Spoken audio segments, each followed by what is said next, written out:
Well, hello everyone. Welcome back to my channel. We have a little surgery we got to do because we have a little bit of an issue with a couple of my orchids.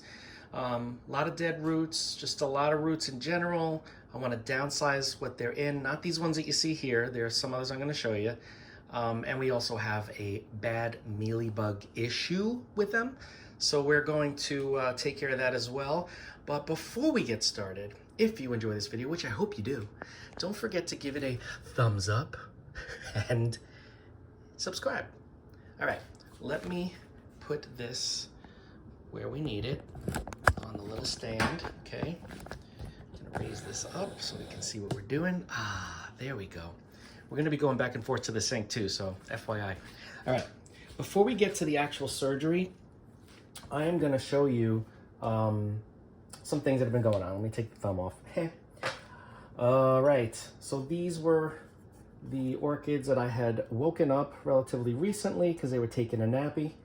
And I don't have anything activating on this one. That's why I haven't cut this flower spike yet. This is the old spike from last year. And it is not showing any signs of branching out and extending, but it's not dead. It's totally firm and full and healthy and juicy. So plant is good. I cleaned this one up a little bit. You can see the roots are doing really well. I have my slow release fertilizer in here, my new coat, and yeah, so this one's fine. This one as well. Let's see. Yeah, actually both of these had mealies on the in the inside the growth point, the right where everything is kind of extending from. So I took care of those. These guys are okay. Cleaned them up. I will be watering them soon. As you can see, the roots are very dry, but this one has started to extend. So you can see we've got a new baby spike coming off of the old spike that I had cut off because it was dead, and we're gonna get some spikage off of the old spike, which is exciting because I don't see a new spike starting. So we will keep watching that one. But that's doing just fine now. I will water that later. Quickly, I just want to show you this. This is the Syngonium that I've shown you a couple times already. That's in the water culture. I told you I was going to put some NutriCode in there. I put the slow release fertilizer pellets, and it has started going crazy because we had beginnings of new leaves, but now we have one here. There's one here. There's one here that's just opening up, and there's one in here. So it's going crazy. These plants love being in water as long as they have enough feed, and yeah, so far so good. So I just wanted to show you that. I'll move this one away. And first thing we're gonna do is take care of some mealies that we have on my, this is the Hoya Bella. And what I've noticed is they don't go on the leaves because the leaves are really firm and kind of hard to pierce, I guess. But right in the joint where the leaf meets the stem, there are some areas where there are mealybugs. So I'm just gonna spray this down with my alcohol spray, handy dandy alcohol. It's just the 70% rubbing alcohol. I don't dilute it.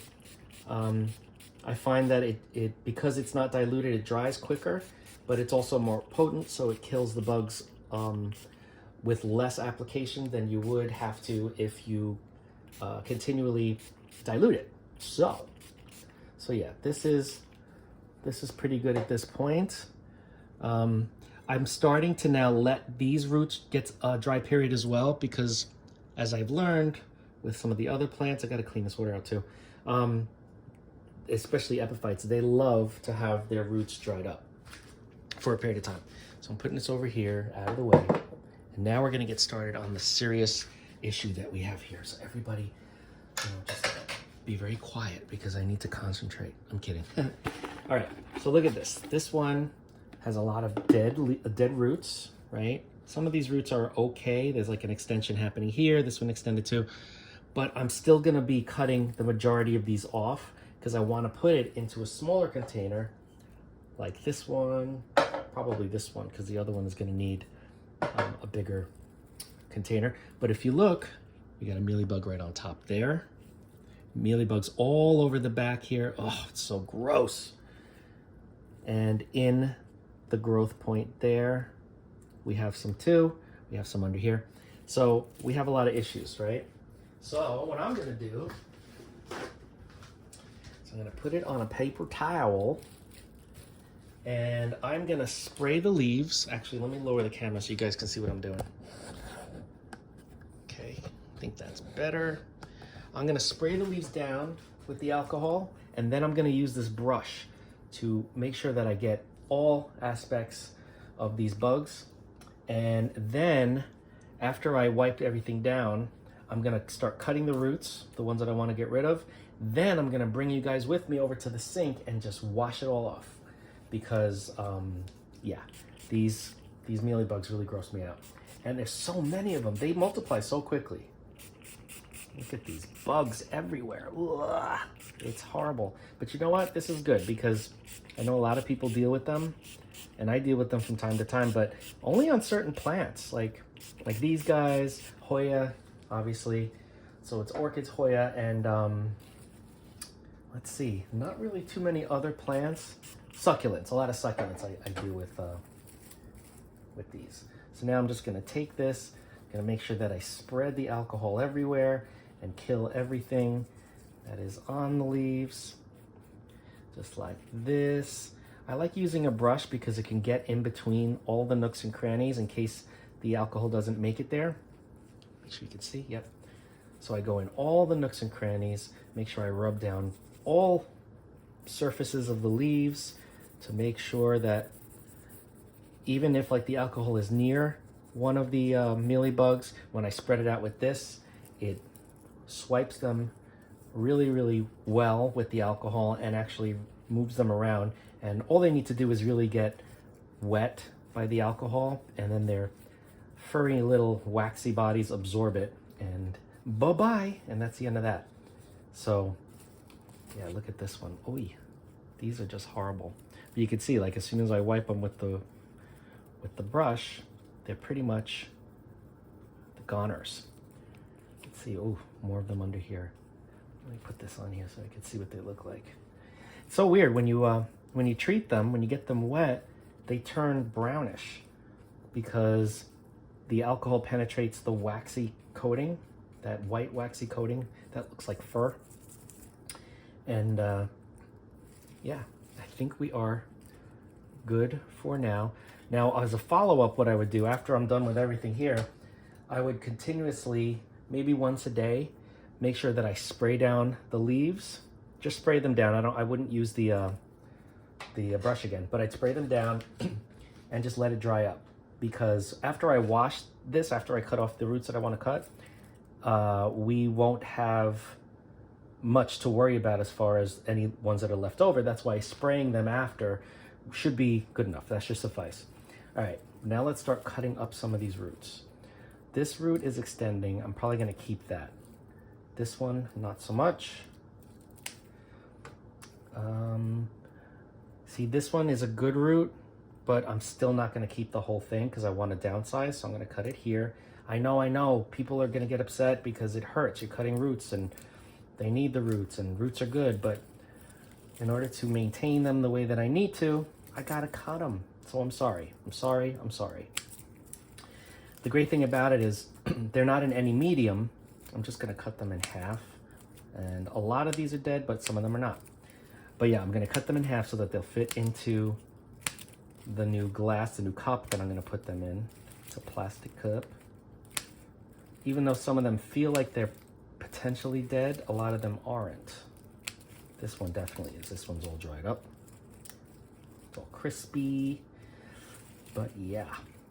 Because I'm concentrating, like I'm keeping them in a concentrated area. That one was good too. And the food is concentrated by the roots, the NutriCoat that I put in there. Having less roots is not a big deal, as long as there are roots.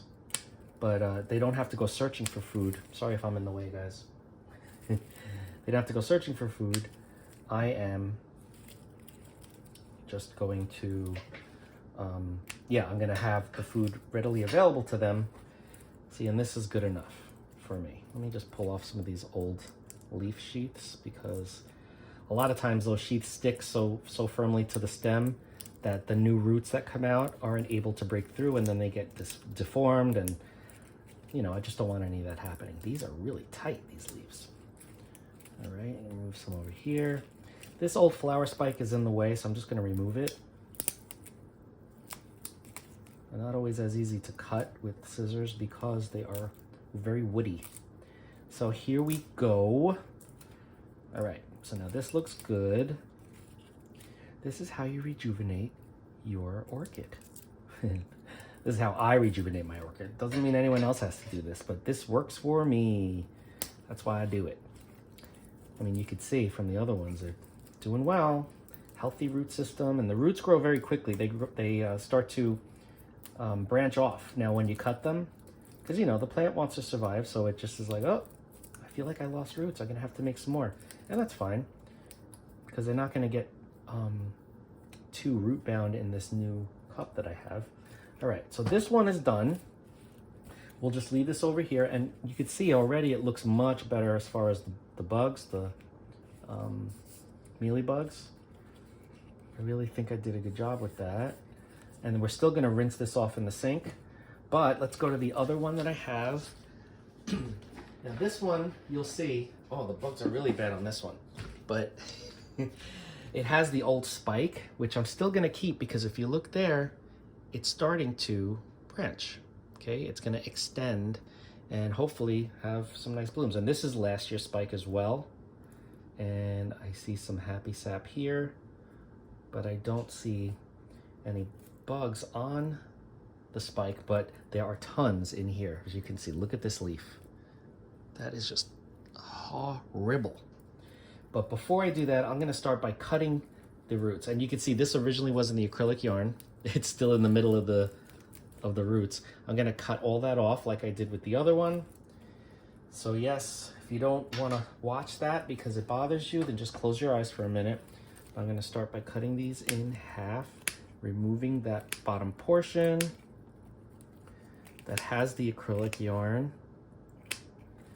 And then we will get started on, okay, very good. So here we are, take all the dead pieces off. All right, some of these are very dry. Like this one here can come off completely. Cut that one off. I find this very therapeutic. Some people get upset because they're like, oh my God, it's a massacre. It's really not. It's really not. These plants are very resilient, you know. Orchids are some of the, just epiphytes in general, I find are, excuse me, are very fascinating plants because they've had to learn how to live being attached to another plant, a tree, a trunk, and they don't have soil, you know, they don't grow in soil, and they go through dry spells. You know, there's just so many things that you would think are against them, but they've evolved to be fine with that and to thrive in that environment. So what I'm doing to them is minimal compared to what potentially could happen in the wild. Like, think of it this way. Can you imagine if there's like a storm, like a really bad storm in the tropical country that an orchid like this would be in, and the storm is so severe that it knocks the orchid off the tree?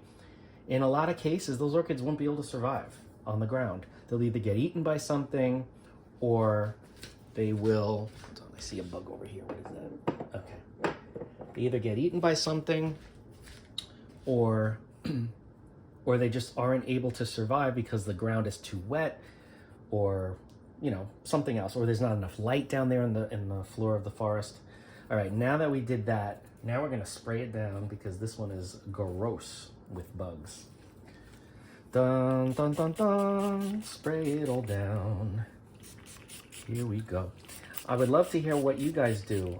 If you guys have, even if it's not orchids, but if you have orchids or any other plant that has issues or has had issues with mealies, I'd love to hear how you handle it, because everybody's got their own thing. You know, a lot of people say, oh, you have to dilute the alcohol. I'm like, well, I never do, and my plants are fine.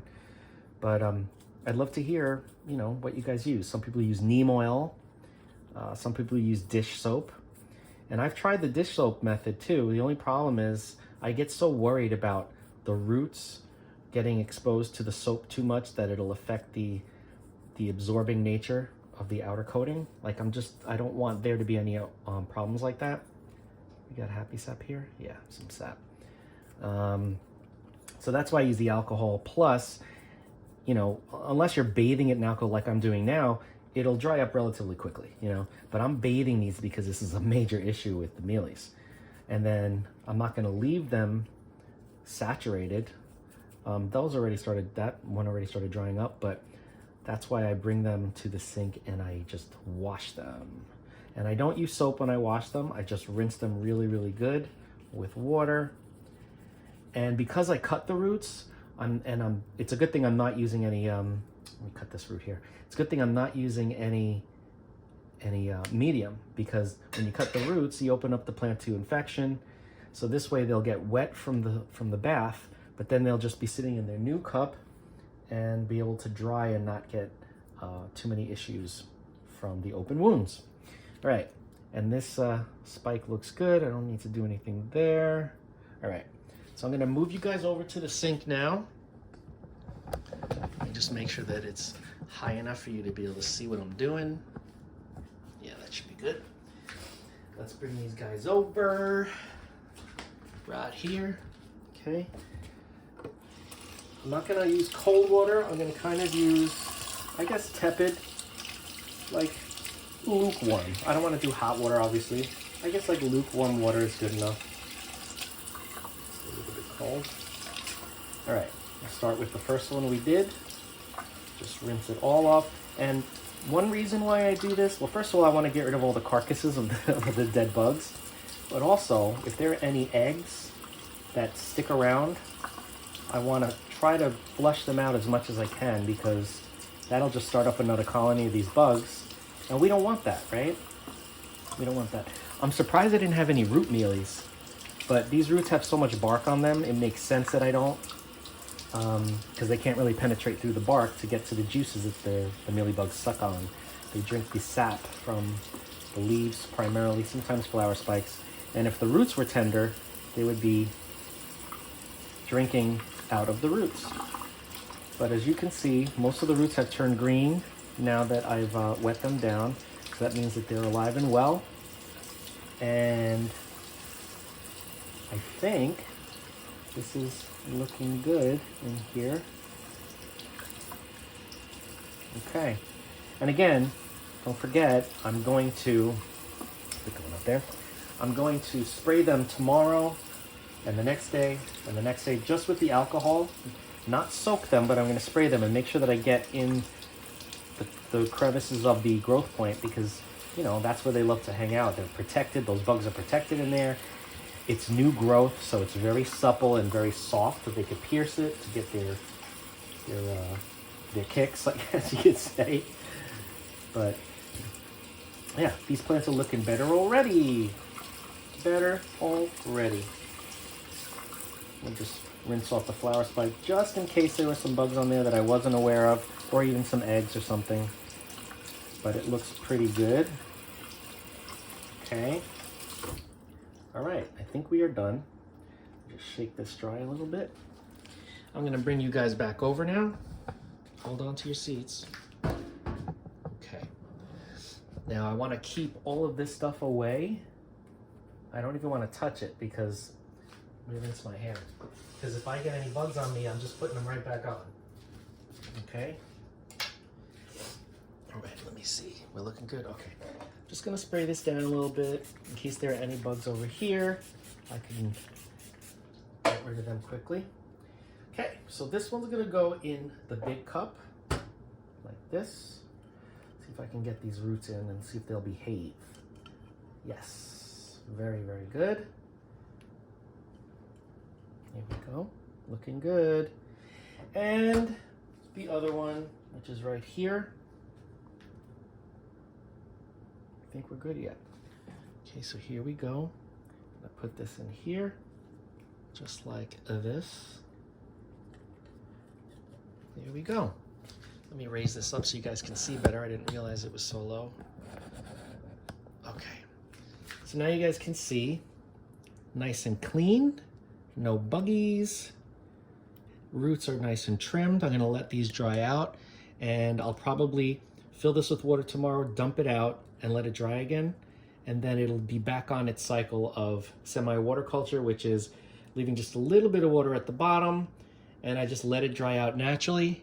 And then once it's completely dry and the roots are silver again, which shows that the outer coating is dry, then I will water it again. But they've been really doing well with that process. So I'm gonna continue to do that. So, and this one here, looking good on the inside. I don't see any bugs in there. Everything looks healthy. The flower spike is intact. I can't wait for this to extend. And there you have it, folks. Yeah, so that was the emergency surgery we needed to do. I'm going to, as soon as I turn off the camera, I'm going to disinfect the containers that those were in. I'm gonna throw all this poop out because this is just waiting to infect another plant, and wash the towel, and there you have it. And we're good to go. But yeah, I just wanted to show you guys that, and I'm also learning, like I've talked about this on another video, a couple of videos, that there are a lot of these plants, Hoya included, that like, and the Monstera. The Monstera is doing excellent. They love to have that wet time, and then they dry up, and they're perfectly happy, perfectly fine. They don't even wilt. And then I just fill up just a little bit of water on the bottom. Those roots go nuts. It'll let it dry up, and then we're good to go. So there you have it. Yeah, leave some comments and let me know how you guys handle your pests. I know I did a video on English ivy, and I said, yeah, these are spider mite magnets, and every time I've had them, I get spider mites. Guess what? The entire bunch that I had got attacked by spider mites. None of my other plants did, just them. I don't know how they do it, but those plants are a magnet for spider mites. So I had to put them outside. Some of them are probably not gonna make it. But yeah, I always try to grow English ivy indoors, and I always have the same problem. So just keep that in mind if you like English ivy. I think they're better outside, but even outside they become invasive and just a big old mess. But let me know how you handle your bugs, and we will all learn from it. So if you have any questions about what I've done or any of my plants and how I'm growing them in this setup, which is semi-water culture, pretty much bare root and dried up for most of the week, leave a comment. We will talk about it. Don't forget to like, comment, share, and subscribe. Hit that bell if you want to be notified, and I will see you in the next video.